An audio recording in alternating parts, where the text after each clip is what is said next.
À la une de cette édition, la servante de Dieu Brigitte Atoubou a fait des dons de rhapsodie à l'église évangélique Les Témoins de la Résurrection du Christ. Grande semaine spirituelle initiée par la mission évangélique Sanctuaire du Christ, MESAC. Des centaines de Centrafricains ont manifesté à Bangui pour réclamer la paix dans leur pays. L'ancien chancelier allemand Helmut Kohl a reçu un hommage européen inédit lors d'une cérémonie pleine d'émotions.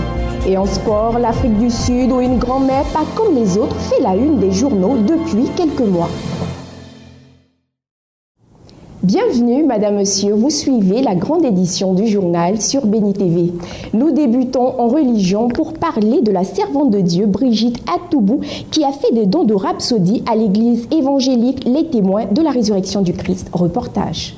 Dons de rhapsodie et de Bible et gestes d'amour en faveur des veuves et des orphelins, telle est la mission accomplie par la servante de l'Éternel, Brigitte Atoubou, lors d'un culte célébré à la mission évangélique Les Témoins de la Résurrection du Christ, sise à Grand-Bassam, ville située à quelques encablures d'Abidjan.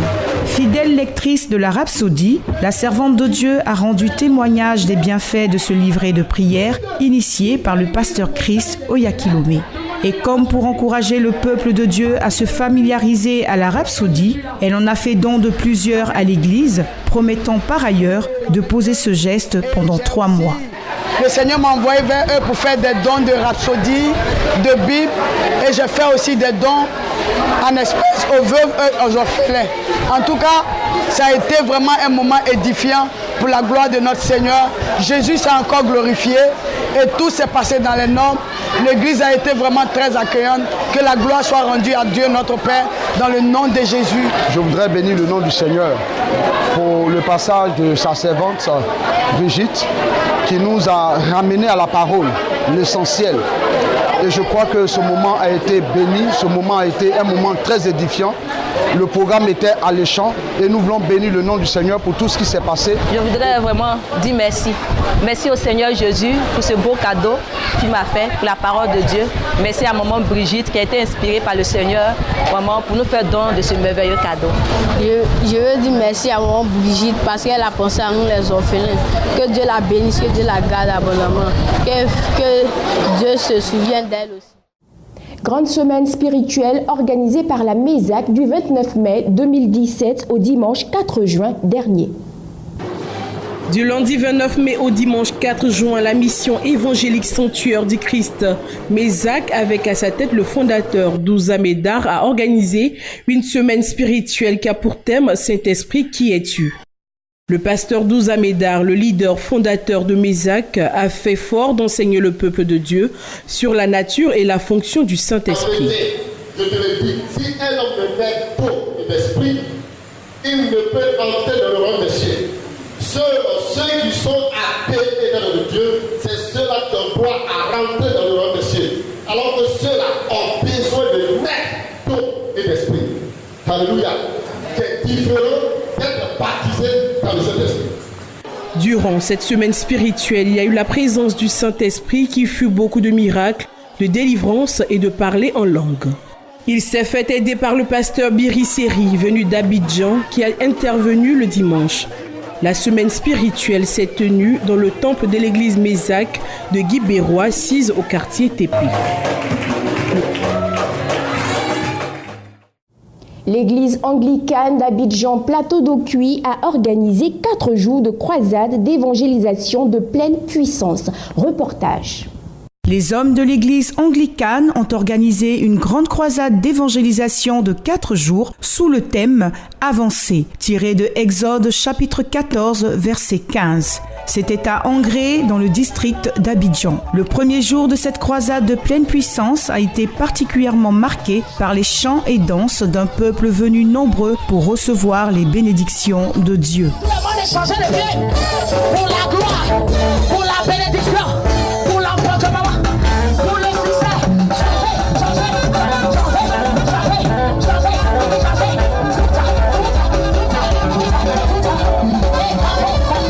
Cependant, le point saillant reste la prière d'ouverture du révérend canon Ogochukwu Okpala. Nous couvrons l'environnement par le sang de Jésus. Nous prions, demandons des miracles. Nous réclamons des miracles. Nous demandons des miracles. Pour terminer, le révérend nous donne ici les raisons de l'organisation d'un tel programme. The program that we are hearing or seeing today, le programme que nous avons établi aujourd'hui, dont nous entendons parler aujourd'hui, is being prepared to capture the family front. A été préparé pour parler de la famille. It's especially for the men. Ce programme est spécialement initié pour les hommes. God laid in our heart in this Men's Week. Dieu a mis dans notre cœur dans cette semaine des hommes. To bring this team go forward. Afin d'apporter ce programme qui est intitulé Avancer. Looking at God speaking and ministering to men. Et à partir de ce programme, nous attendons que le Seigneur parle aux hommes. That men will take their responsibility in their Christian homes. Afin que les hommes prennent leur responsabilité dans le milieu chrétien, dans leur maison, dans le foyer chrétien. And live up to expectation. Afin de marcher selon ce que le Seigneur attend d'eux. Where the men are doing what they're supposed to do in their families. Les hommes doivent faire ce qu'ils sont supposés faire au sein de leur famille. The families will be heaven on earth. Alors les familles, il y aura la paix dans les familles, c'est comme si nous étions au ciel. Toujours à propos de l'église anglicane, elle a célébré les pères le dimanche 25 juin 2017 lors d'une cérémonie spéciale.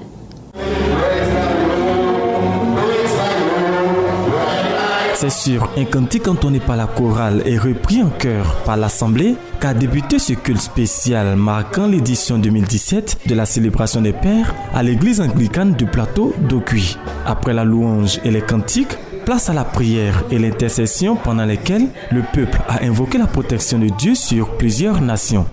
Avancez. C'est autour de ce thème que l'orateur du jour, le révérend canon Ikechukwu Egbonu, venu du Nigeria, a exhorté les fidèles avec éloquence et conviction.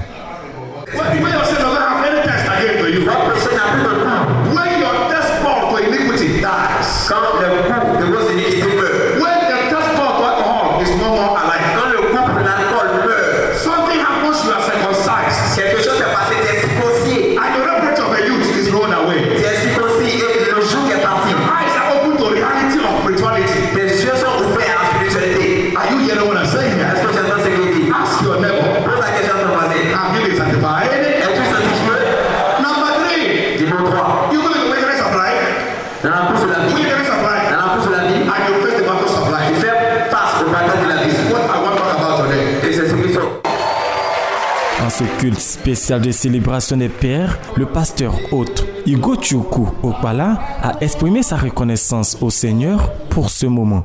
I really thank God for what God did during these 4 days of crusade. Alors je remercie le Seigneur pour ce qu'il a fait pendant ces 4 jours de croisade. On this topic, go forward. Sur ce thème, avancer. Truly, it was an awesome and a powerful package. Vraiment, c'était bien arrangé, c'était puissant. On the first day, second day, third day, it was wonderful. Le premier, deuxième, troisième jour, tout était merveilleux. And we can see what God did this morning in the service. Et nous avons vu ce que Dieu a fait encore dans ce culte ce dimanche. It was the time of dishing out God's word. C'était un moment où on a vraiment pris la parole de Dieu. We want to invite everyone. Alors nous voulons inviter tout le monde. In this country, Anglican Church is not well known. L'église anglicane n'est pas bien connue dans ce pays. Anglican Church is a church that believes in the word of God. L'église anglicane croit en la parole de Dieu. We invite all that is hearing and seeing us. Nous invitons tous ceux qui nous to identify with us in this land. Avec nous dans ce We're here for your soul. Nous sommes là pour votre âme. We're here to minister life to you. Nous sommes là pour vous We're here to bring Jesus to your life. Jésus. And when you know Jesus, things will change for you. L'apôtre gabonais Jean-Ulrich Nzemba a fait de la famille son sujet premier. À travers ses œuvres littéraires, l'homme de Dieu entend conduire l'individu et les familles à la réalisation complète du plan de Dieu. La famille est une institution importante dont la destruction ou le déséquilibre peut être une entrave à l'accomplissement du plan de Dieu dans la vie de l'humanité. Raison pour laquelle l'apôtre Jean-Ulrich Nzemba lui accorde beaucoup d'importance dans l'exercice de son ministère sacerdotal. Ce serviteur de Dieu d'origine gabonaise, fidèle et dévoué, est le fondateur du ministère apostolique et missionnaire Amour du Prochain, basé à Port-Gentil, au Gabon. Il est aussi un écrivain et un conférencier de renom qui parcourt le monde pour révéler les mystères de la famille par l'Esprit de Dieu. Il évoque le potentiel spirituel que Dieu a donné aux familles et comment ce potentiel est aussi ravi par les agents du diable à travers ces 3 ouvrages intitulés « Du désespoir à la solution, le mystère de l'étoile », « Récupérer ce que vous a été ravi » et enfin « Le mystère du pouvoir familial ». Le pouvoir familial, pouvoir, parce que le pouvoir est une onction, est une énergie, est une capacité que Dieu nous accorde afin de réaliser beaucoup de choses dans l'humanité et au sein de nos familles. La famille, effectivement, le pouvoir familial, c'est connaître ses avantages, cette onction qui est au sein de nos familles que nous ignorons et que certains, par les yeux, par les clubs, par le monde auquel nous sommes, détiennent et gèrent une famille au point où on peut amener une famille dans la captivité. Donc l'heure est arrivée où nous devons revenir au sein de nos familles et savoir qu'il y a un pouvoir au sein de nos familles. Selon l'apôtre Jean-Ulrich Nzemba, l'humanité peut se repositionner par la connaissance et la bonne pratique des principes bibliques. Et quand Jésus est venu, la lumière est venue parce qu'il est l'étoile des étoiles. Il est venu éclairer la vie de cet homme. Cet homme est né de naissance l'aveugle. Il était privé de son étoile. Quand Jésus est venu, il a éclairé. Alors il est important de comprendre les actions prophétiques pour résoudre notre destinée parce que quoi, nous n'arrivons plus à réaliser ces choses. Alors nous avons ce qu'on appelle les actions prophétiques. Mais les prophétiques, comme je disais, sont les actes qui nous permettent d'avoir des réactions. Mais il faut connaître la symbolique. En Côte d'Ivoire, pour la sortie officielle de son dernier ouvrage, Le mystère du pouvoir familial, l'apôtre Nzemba compte également étendre son ministère sur Abidjan, toujours dans la perspective du salut des familles et de l'humanité. L'ASUAF, l'Association des Sœurs Unies pour l'autonomisation des femmes de Diabo, dans le centre de la Côte d'Ivoire, a organisé du 9 au 10 juin dernier la 2e édition des journées socioculturelles. Le village de Kondoubo, commune de Diabo, dans la région du Gbeke, a connu une animation particulière à l'occasion de la 2e édition des journées socioculturelles de l'Association des Sœurs Unies pour l'autonomisation de la femme ASUAF dénommée MAMO 2017. C'était du vendredi 9 au samedi 10 juin 2017 en présence des autorités administratives traditionnelles dont monsieur le sous-préfet de Diabo, monsieur le maire de la commune de Diabo, monsieur Yoboué Lazare, cadre de la région, Nanambaté Thomas, chef de canton de Diabo et un nombreux public. Madame Eoulé Miezan Yvonne, secrétaire générale de l'ASUAF, a égrené le chapelet de l'historique de l'Association des Sœurs Unies pour l'autonomisation de la femme, ASUAF. Nous venons de faire Fête des Mères 2017, dénommée MAMO. Vraiment, je suis vraiment contente de mes sœurs du village, de mes mamans du village, des autorités même de notre région. Parce que tout le monde est sorti, mobilisé autour de moi. Je suis vraiment contente. J'ai mobilisé les femmes d'ici. On a des champs, on n'a personne autour de nous, on n'a personne, on n'a même pas de soutien. Donc moi je leur demande de ne pas nous aider. À sa suite, M. Swanga Maturin, le parrain de la dite cérémonie, a remercié pour sa part ses filleuls pour avoir porté leur choix sur sa modeste personne, puis de lancer un vibrant appel à la population à aider l'ASUAF. Dons de pagnes, de cuvettes, de chaises, etc. aux mamans et des prestations d'artistes ont constitué le point focal de cette sympathique cérémonie.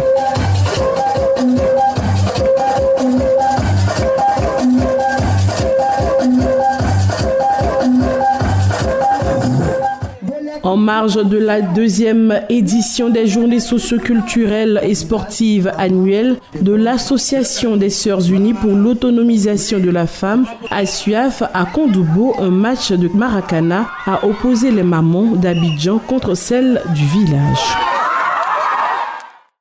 La page africaine de ce journal débute par le 21e sommet de l'Union africaine qui a ouvert ses portes lundi à Addis Abeba. Reportage. Le 29e sommet de l'Union africaine qui ouvre ses portes lundi et mardi à Addis Abeba promet de soulever de nombreuses questions. La première étant celle de l'autofinancement. Selon Moussa Faki Mahamat, le président de la commission, l'organisation ne pourra conserver sa crédibilité sur la scène internationale si elle n'est pas financée par les Africains eux-mêmes. Un début de réponse avait été apporté il y a un an lors du sommet de Kigali. Les chefs d'État avaient adopté le principe d'une taxe de 0,2% sur les produits non africains importés sur le continent. Ce sommet devrait se consacrer à sa mise en œuvre. Et puis 6 mois après le retour du Maroc au sein de l'Union, le défi sera de trouver un terrain d'entente avec la République arabe sahraoui démocratique. Le Nigeria s'est déjà posé en médiateur entre les deux ennemis intimes, promettant de parvenir à un consensus avant la fin du sommet. La Guinée-Conakry doit fournir des efforts supplémentaires dans la lutte contre la traite des personnes. Selon un rapport du département d'État américain, la Guinée aurait connu un recul dans ce domaine. En 2006, on estimait à 2 millions le nombre d'enfants victimes de traite en Afrique de l'Ouest. Parmi les formes de traite les plus répandues au sein de cette couche figurent le travail forcé qui occupe 49% et l'exploitation sexuelle 36%. En Guinée, les formes de traite de personnes sont nombreuses et nécessitent des approches différentes. Il y a aussi l'exploitation de la prostitution des filles. Et là d'ailleurs c'est une actualité dans notre pays. Et les services de sécurité ont récemment démantelé plusieurs réseaux de fillettes qu'on convoyait à partir de la Guinée pour certains pays du Moyen-Orient. Le vide juridique dans la lutte contre ce fléau réside principalement au niveau répressif. Jusqu'en 2016, les spécialistes estiment qu'aucune disposition spéciale y afférente ne figurait dans le code pénal. Le cadre juridique qui permettait aux magistrats de juger ces auteurs-là qui n'étaient pas étoffés. Et la référence pour les magistrats, jusqu'en 2016, c'était le code de l'enfant. Malheureusement, la traite définie dans le code de l'enfant n'était relative qu'aux enfants, alors qu'on s'est rendu compte que la traite ne concernait pas que des enfants. Selon des organismes internationaux, les pays du Golfe de Guinée sont particulièrement touchés par la traite transfrontalière et sont à la fois des pays d'origine, de transit et de destination des victimes. Les autorités entendent miser sur la sensibilisation et s'inscrire dans une stratégie sous-régionale élaborée par la CEDEAO pour mettre fin à la traite des personnes. Des centaines de Centrafricains ont manifesté à Bangui, la capitale, pour réclamer la paix dans leur pays. Ces manifestants sont pour la plupart organisés dans des localités de Bangassou et de Bria. Reportage. Lassés par la violence qui tend à devenir endémique dans leur pays, des centaines de Centrafricains sont descendus samedi dans la rue à Bangui, originaires pour la plupart des localités de Bangassou et de Bria, théâtre de violences meurtrières ces dernières semaines. Ces populations ont manifesté en faveur de la paix, l'unité, la justice et la réconciliation dans leur pays. Nous voulons, pour toute réconciliation durable, nous voulons qu'il y ait la justice. Nous voulons qu'il y ait la paix. Nous voulons qu'il y ait la sécurité. Nous ne voulons pas la division de notre pays. Malgré des accords signés par des partis en conflit, le retour à la stabilité piétine. Des centaines de personnes ont encore été tuées dans des affrontements entre groupes armés en juin à Bria. Les populations sont amères. Nous sommes très fâchés. On ne connaissait pas la guerre ou les tueries, mais dans la région 6, précisément à Bangassou, dont je suis originaire, toute ma famille se trouve de l'autre côté du fleuve. C'est comme si les gens sont même victimes d'Ebola. Ils sont tous malades. Ils manquent de paix. Depuis la chute de l'ex-président François Bozizé, des groupes armés contrôlent encore environ 50 à 60% du territoire centrafricain. L'ancien chancelier allemand Helmut Kohl a reçu un vibrant hommage inédit lors d'une cérémonie chargée d'émotions. Helmut Kohl a reçu un hommage chargé d'émotions ce samedi. L'ancien chancelier allemand, décédé à l'âge de 87 ans, a eu droit à une cérémonie inédite. Elle s'est tenue dans l'hémicycle du Parlement européen à Strasbourg, en présence d'une vingtaine de chefs d'État et de gouvernement. Un hommage souhaité par le président de la Commission européenne, Jean-Claude Juncker. Pendant un déjeuner, Kohl a demandé la permission de s'exprimer. Il a tenu à prendre la parole ce jour-là. C'était le début des négociations pour l'adhésion des pays d'Europe de l'Est, de Chypre et de Malte à l'Union européenne. Avec beaucoup d'émotion et en larmes, il a expliqué que c'était l'un des plus beaux moments de sa vie. D'avoir vécu ce moment historique, l'élargissement de l'Europe, en tant que chancelier fédéral d'Allemagne, l'avait touché au plus profond de son cœur.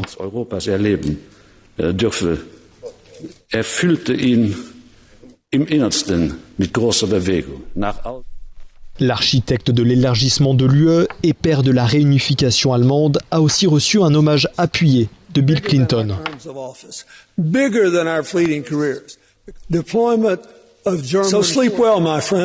Repose en paix, mon ami. Tu nous as laissé le plus beau des cadeaux en nous disant que ce qui compte le plus dans la vie, c'est l'héritage que nous laisserons à nos enfants. La liberté, la paix, la sécurité, pour construire notre propre prospérité, pour réaliser nos propres rêves. Tu as fait du bon travail dans ta vie et ceux d'entre nous qui l'ont partagé, on t'aime pour ça. Je te remercie.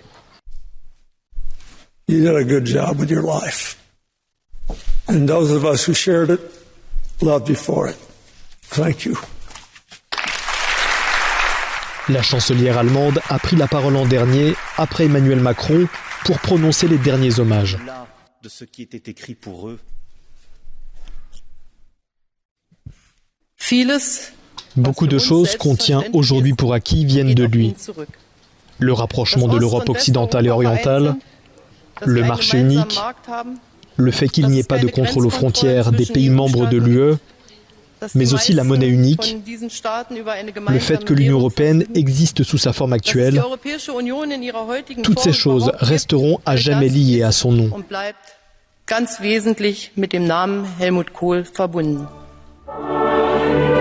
La cérémonie s'est terminée en musique avec l'hymne national allemand et européen joué par l'Orchestre philharmonique universitaire de Strasbourg.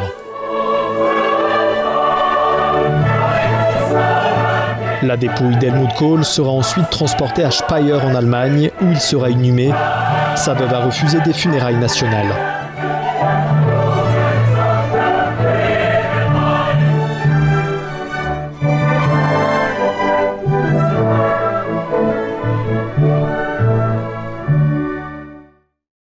Benoît Hamon, l'ex-candidat socialiste à la présidentielle française, a lancé ce samedi à Paris le mouvement du 1er juillet, une initiative dont l'ambition est de relancer la gauche. Au rendez-vous de ce 1er juillet 2017, l'organisateur, le candidat socialiste malheureux au premier tour de la présidentielle puis de sa législative. Mais au-delà de ses déceptions, Benoît Hamon lance un mouvement et en plein discours, il pose un acte fondateur.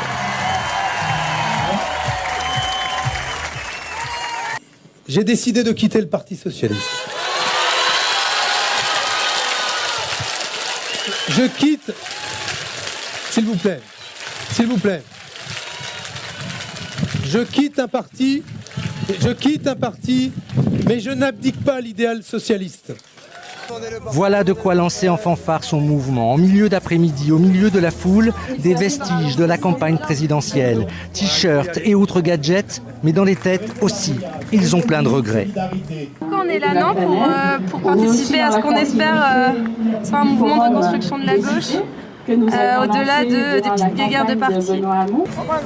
Les amis politiques sont là aussi. Habillés en procureurs, ils se préparent à faire le procès de l'alimentation industrielle. L'ex-ministre, l'ex-député Philippe Martin pensait tout lâcher après ce quinquennat désastreux. Et pourtant...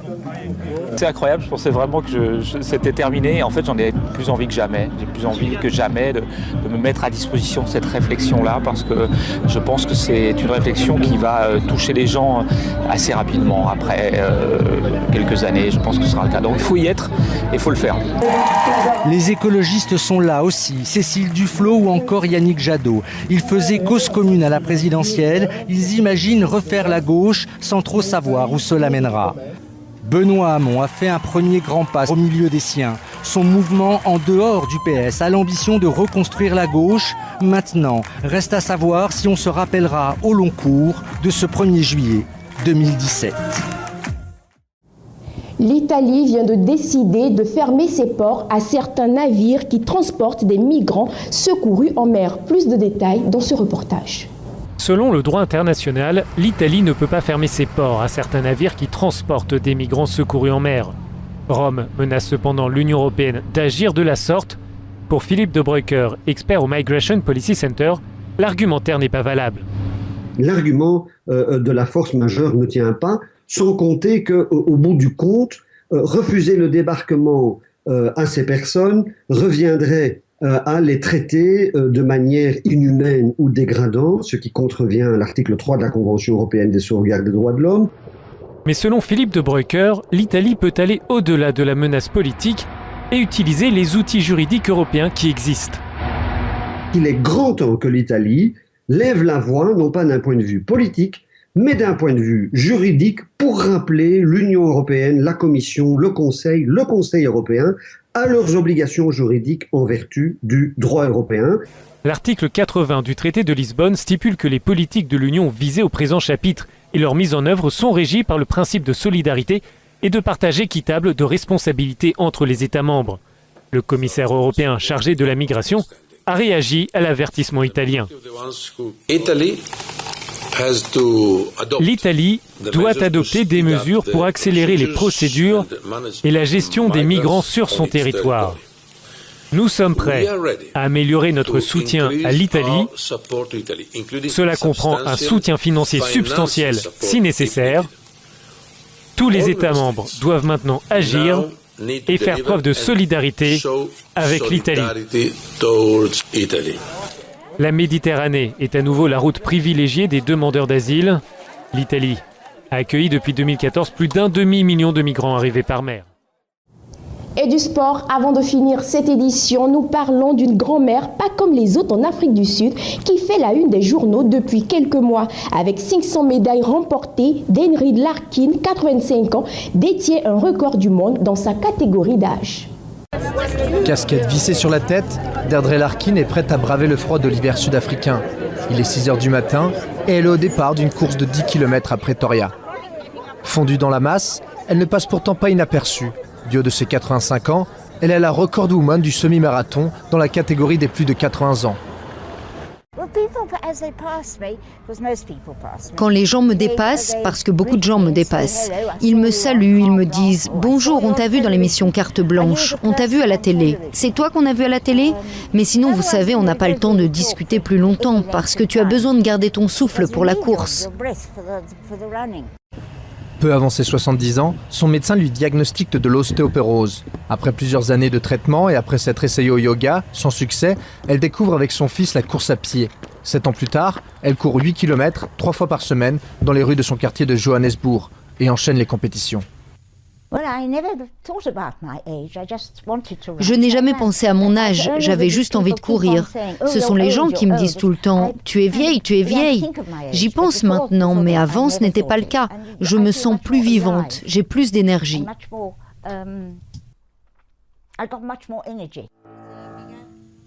La vie de l'octogénaire ne se résume pas au marathon. Ancienne pianiste de concert, elle dispense des cours tous les après-midi dans un lycée privé de Johannesburg. Là aussi, la rigueur est de mise devant des élèves impressionnés. Après le cours, je suis souvent fatiguée parce qu'il dure longtemps. Des fois, on a des discussions où elle me motive. Ça me rappelle ses exploits et ça me fait penser que je peux aussi accomplir tout ce que je veux dans la vie parce qu'elle défie le destin. L'année dernière, Deirdre a participé à 65 courses, dont plusieurs semi-marathons. Elle espère continuer à courir aussi longtemps qu'elle pourra. Toute chose concourt au bien de ceux qui aiment Dieu. C'est ici que s'achève cette édition préparée par l'ensemble de la rédaction. Restez bénis sur Béni TV.